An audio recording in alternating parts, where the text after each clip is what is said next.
حضرت حکیم لقمان علیہ السلام۔ ایک بد کلمہ انسان کی حالت کو تباہ کر دیتا ہے۔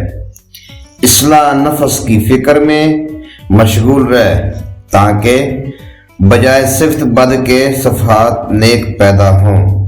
مصائب دنیا کے سیل خیال کر اور موت کو ہر وقت پیش نظر رکھ۔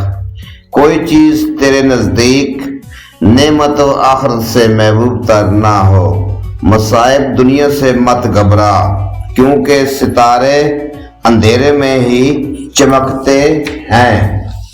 کثیر المفہوم اور کم سم بنا رہے اور حالت خاموشی میں بے فکر مت نہ رہے۔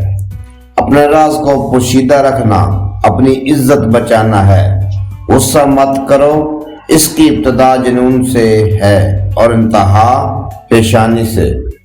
عقل جیسی کوئی دولت نہیں اور جہالت جیسی کوئی غربت نہیں۔ جو بات دشمن سے پوشیدہ رکھنا چاہتے ہو، دوست سے بھی پوشیدہ رکھو، مبادا وہ بھی کسی دن دشمن ہو جائے۔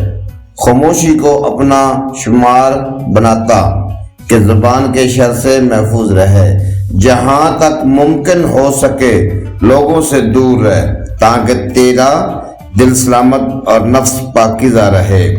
راستے میں بزرگوں سے آگے نہ چلیں، یہ بے ادبی ہے۔